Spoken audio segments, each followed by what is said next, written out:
Mask ಮ್ಯಾನ್ಗೆ ಆಶ್ರಯ ಕೊಟ್ಟಿದ್ದಂತಹ ತಿಮ್ಮರೌಡಿಗೆ ದೊಡ್ಡ ಮಟ್ಟದ ಶಾಕ್. ಅಧಿಕಾರಿಗಳು ಬರೋ ಮುನ್ನವೇ ಮನೆಯಿಂದ ಎಸ್ಕೇಪ್ ಆಗಿದ್ದ ತಿಮ್ಮರೌಡಿ. ಎಸ್ಐಟಿ ದಾಳಿ ಮೊದಲೇ ಜೂಟ್ ಹೇಳಿದ್ದ ತಿಮ್ಮರೌಡಿ. ಉಜ್ರೆಯ ತಿಮ್ಮನ ಮನೆಯಲ್ಲಿ ಶೋಧವನ್ನ ಎಸ್ಐಟಿ ನಡೆಸಿತ್ತು. ಎಸ್ಐಟಿ ದಾಳಿಗೂ ಮೊದಲೇ ತಿಮ್ಮರೌಡಿ ಎಸ್ಕೇಪ್ ಆಗಿದ್ದ. ತಿಮ್ಮರೌಡಿಯ ಮನೆಯಲ್ಲಿ ಆತನ ಪತ್ನಿ ಮತ್ತು ಸಹಚರರಿದ್ದಾರೆ. ಉಜ್ರೆಯ ತನ್ನ ನಿವಾಸದಿಂದ ಎಸ್ಕೇಪ್ ಆಗಿದ್ದಾನೆ ತಿಮ್ಮರೌಡಿ.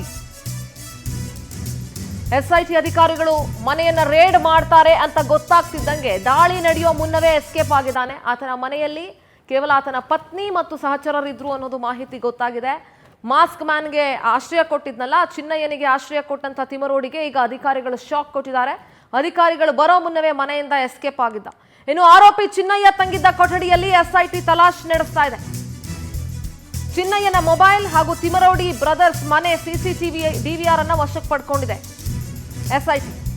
ಮಾಸ್ಕ್ ಮ್ಯಾನ್ ಚಿನ್ನಯ್ಯ ಬಳಸಿದ್ದ ಕಾರಿನ ಬಗ್ಗೆನೂ ತನಿಖೆ ನಡೀತಾ ಇದೆ. ಶೋಧ ಮುಗಿದ ಬಳಿಕ ಇದೇ ಕಾರ್ನಲ್ಲಿ ಚಿನ್ನಯ್ಯ ತೆರಳುತ್ತಾ ಇದ್ದ ಅನ್ನೋ ಮಾಹಿತಿ ಇದೆ. ಚಿನ್ನಯ್ಯ ಬಳಸಿದ ಕಾರು ತಿಮ್ಮರೌಡಿ ಬ್ರದರ್ಗೆ ಸೇರಿದ್ದ.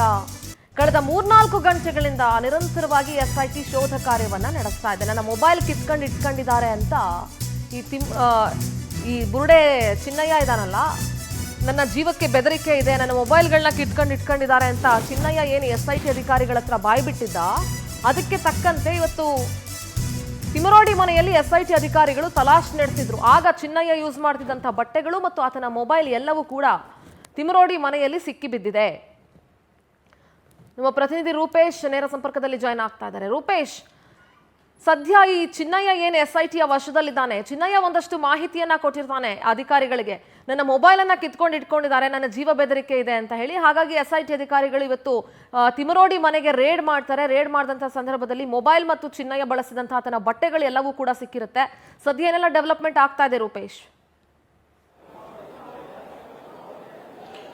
ಸಿಂಧೂರ ಅತ್ಯಂತ ಚಾಣಾಕ್ಷತನದಿಂದ ಎಸ್ಐಟಿ ಕೆಲಸವನ್ನ ಮಾಡ್ತಾ ಇದೆ. ಯಾಕಂತ ಹೇಳಿದ್ರೆ ಏಕಾಏಕಿ ತಿಮ್ಮರೌಡಿ ಮನೆಗೆ ಯಾರೂ ಕೂಡ ದಾಳಿ ಮಾಡಿರಲಿಲ್ಲ. ಸರ್ಚ್ ವಾರೆಂಟ್ ಅನ್ನ ಪರದೇ ದಾಳಿ ಮಾಡ್ತಿದ್ದಾರೆ. ಅದೇ ರೀತಿಯಾಗಿ ಚೆನ್ನೈ ಅರೆಸ್ಟ್ ಆಗಿ ಒಟ್ಟಾರಾಗಿ 4-5 ದಿನಗಳು ಕಳೆದಿದೆ. ಹಾಗಾಗಿ ಒಂದಿಷ್ಟು ಸಾಕ್ಷ್ಯಾಧಾರಗಳ ಕಲೆ ಹಾಕಿಕೊಂಡು ಸ್ಟೇಟ್ಮೆಂಟ್ ಗಳನ್ನು ಪಡ್ಕೊಂಡೆ ಇಲ್ಲಿ ತಿಮ್ಮರೌಡಿ ಮನೆಗೆ ಹೋಗಲಾಗಿದೆ. ಯಾಕಂತ ಹೇಳಿದ್ರೆ ಒಂದು ಪ್ರತಿದಿನ ಆರೋಪವನ್ನ ಮಾಡ್ತಾ ಇದ್ದ. ಅದೇ ರೀತಿಯಾಗಿ ಜೀವಭೇದ ಇದೆ ಅಂತ ಬೆದರಿಕೆ ಇದೆ ಅಂತ ಹೇಳ್ತಾ ಇದ್ದ. ಅದಕ್ಕೆ ಸಂಬಂಧಪಟ್ಟ ಸಾಕ್ಷ್ಯಾಧಾರಗಳು ಬೇಕಾಗುತ್ತೆ. ಅದಕ್ಕೆ ಮುಂಚೆ ಸ್ಟೇಟ್ಮೆಂಟ್ ಅನ್ನು ದಾಖಲು ಮಾಡಿದ್ದಾರೆ. ಚಿನ್ನೈ ಸ್ಪಷ್ಟವಾಗಿ ಹೇಳಿದ್ದ, ನನ್ನ ಫೋನ್ ಅನ್ನು ಕೂಡ ಕೊಡ್ತಾ ಇಲ್ಲ, ಯಾಕಂದ್ರೆ ನಾನು ಊರಿಗೆ ಹೋಗ್ಬಿಡ್ತೀನಪ್ಪ, ನಂಗೆ ಇದು ಸವಾಸನೆ ಬೇಕು ಅಂತ ಹೇಳಿ ಬೇಡ ಅಂತ ಹೇಳಿದಾಗ, ಇಲ್ಲಪ್ಪ ಹಾಗೆ ಮಾಡಿದ್ರೆ ಆಗಲ್ಲ, ಪ್ಲಾನ್ ಎಲ್ಲ ವರ್ಕೌಟ್ ಆಗೋದಿಲ್ಲ, ಅಥವಾ ಈ ರೀತಿ ಮಿಡಲ್ ಹೋದ್ರೆ ನಮಗೂ ಕೂಡ ಸಮಸ್ಯೆ ಆಗುತ್ತೆ. ಹೀಗಾಗಿ ನೀವು ಏನೇನು ಟಾಸ್ಕ್ ಕೊಟ್ಟಿದ್ರೆ ಎಲ್ಲವನ್ನೂ ಕೂಡ ಕಂಪ್ಲೀಟ್ ಮಾಡ್ಕೊಳ್ಬೇಕು, ಯಾಕಂತ ದುಡ್ಡು ಕೂಡ ಪಡ್ಕೊಂಡಿದ್ಯಾ ಅಂತ ಹೇಳಿ ಟಿ ಗ್ಯಾಂಗ್ ಹೇಳಿತ್ತು ಅನ್ನೋ ವಿಚಾರ.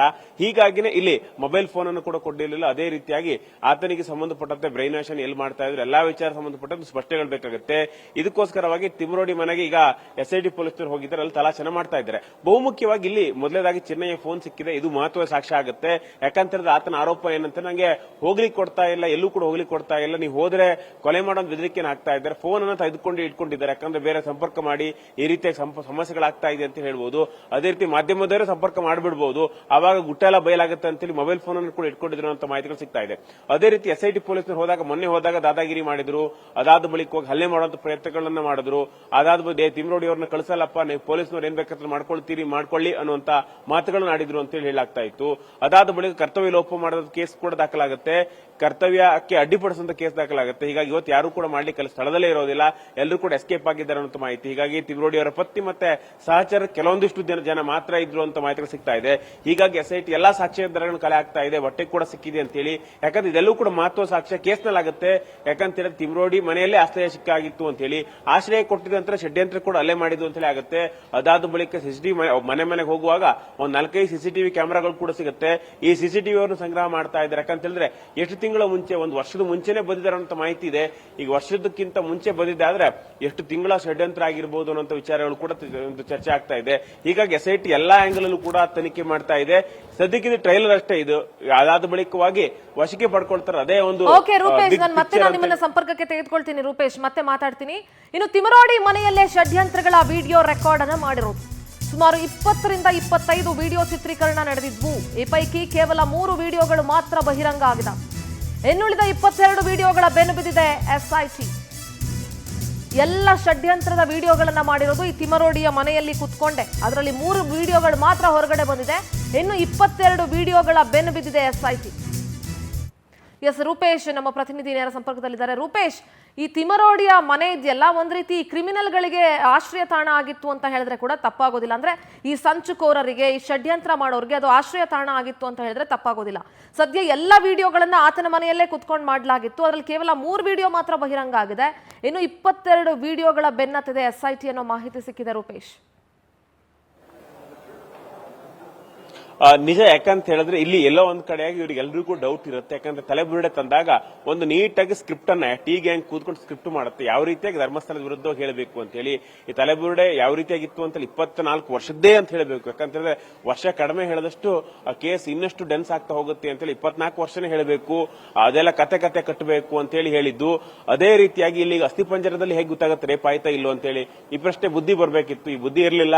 ಇದಕ್ಕೋಸ್ಕರ ಇದೀಗ ಕಥೆಯನ್ನ ಕಟ್ಟಿದ್ರು, ಎಲ್ಲಾ ರೀತಿಯ ವಿಡಿಯೋ ಚಿತ್ರೀಕರಣ ಮಾಡಿದ್ರು. ಚಿನ್ನಯ್ಯನಿಗೆ ವಿಡಿಯೋ ಸ್ಟೇಟ್ಮೆಂಟ್ ಅನ್ನ ಮಾಡ್ಕೊಳ್ತಾರೆ, ಯಾಕಂದ್ರೆ ನಾಳೆ ಉಲ್ಟಾ ಹೊಡಿಬಹುದು.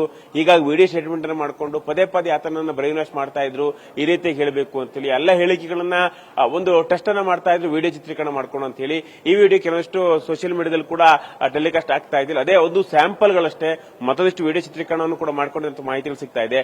ಅದೇ ರೀತಿ ಹೋಗ್ಲಿಕ್ಕೆ ಬರ್ಲಿಕ್ಕೆ ಎಲ್ಲ ಕಡೆ ಆತನ ಮನೆಗೆ ಅತ್ಯಂತ ಹೆಚ್ಚು ಭದ್ರತೆ ಇದೆ. ಈ ಭದ್ರತೆನೇ ಆತನಿಗೆ ಮುಳುವಾಗ್ತಾ ಇದೆ. ಯಾಕಂತ ಹೇಳಿದ್ರೆ ಯಾರೆಲ್ಲ ಬಂದ್ರು ಮನೆಗೆ, ಯಾವಾಗ ಬಂದ್ರು, ದೆಹಲಿ ನಾಯಕರು ಬಂದಿದ್ರ ಅಥವಾ ಈ ಕೇಸ್ ಸಂಬಂಧಪಟ್ಟಂತೆ ಎಡಪಂಥಿ ಎಷ್ಟು ಜನ ಬಂದ್ರು, ಎಲ್ಲೆಲ್ಲ ಕೂತ್ಕೊಂಡು ಸಭೆಯನ್ನು ಮಾಡಿದ್ರು, ಎಷ್ಟೊತ್ತಿಗೆ ಬಂದ್ರು, ಎಲ್ಲಾ ವಿಚಾರವನ್ನು ಕೂಡ ಈಗ ಬಯಲಿಗೆ ಎಳೆಯುವಂತ ಪ್ರಯತ್ನವನ್ನು ಮಾಡ್ತಾ ಇದೆ. ಇದಕ್ಕೋಸ್ಕರ ಸಿಸಿಟಿವಿ ಕ್ಯಾಮೆರಾಗಳ ದಾಖಲೆಗಳನ್ನು ಕೂಡ ಕಲೆ ಹಾಕ್ತಾ ಇದೆ. ಅದೇ ರೀತಿ ಉಳಿದಂತ ವಿಡಿಯೋ 20ಕ್ಕೂ ಹೆಚ್ಚು ವಿಡಿಯೋಗಳಿದೆಯಲ್ಲ ಅದನ್ನು ಕೂಡ ಕಲೆ ಹಾಕುವಂತ ಪ್ರಯತ್ನ ಮಾಡ್ತೀವಿ. ವಿಡಿಯೋ ಎಲ್ಲಾದ್ರೂ ಇಟ್ಕೊಂಡೇ ಇರ್ತಾರೆ, ಅದು ಯಾರು ಇಟ್ಕೊಂಡಿರೋ ಪ್ರಶ್ನೆಗಳು ಬರುತ್ತೆ. ಅವರೆಲ್ಲರೂ ಕೂಡ ಮುಂದೆ ಅವ್ರನ್ನ ಬಯಲು ಮಾಡುವಂತ ಪ್ರಯತ್ನಗಳನ್ನ SIT ಮಾಡುತ್ತೆ. ಸದ್ಯಕ್ಕೆ ಇದೀಗ ವಿಡಿಯೋ ಚಿತ್ರೀಕರಣ ಮಾಡಿದ್ದು ಎಲ್ಲವನ್ನೂ ಕೂಡ ಈಗ ವಶಕ್ಕೆ ಪಡ್ಕೊಳ್ಳುವಂತ ಪ್ರಯತ್ನ ಮಾಡ್ತಾ ಇದೆ. ಸಿಸಿಟಿವಿ ಕ್ಯಾಮೆರಾಗಳನ್ನು ಕೂಡ ಇಲ್ಲಿ DVR ಅನ್ನು ಕಲೆಕ್ಟ್ ಮಾಡ್ತಾ ಇದೆ. ಈ ಮೂಲಕವಾಗಿ ಪ್ರಕರಣ ಸಂಬಂಧಪಟ್ಟಂತೆ ಇದೀಗ ಸಾಕ್ಷ್ಯಗಳನ್ನು ಕಲೆ ಹಾಕುವಂತ ಸ್ಟೇಜ್ ಅಲ್ಲೇ ಇದೆ. ಅದಾದ ಬಳಿಕ ಬಂಧನ ಅಂತೇಳಿ ಹೇಳಾಗ್ತಾ ಇದೆ. ಸಿಂಧೂರ. ಓಕೆ ರೂಪೇಶ್, ಥ್ಯಾಂಕ್ ಯು ನಿಮ್ಮೆಲ್ಲ ಡೀಟೇಲ್ಸ್ಗಾಗಿ.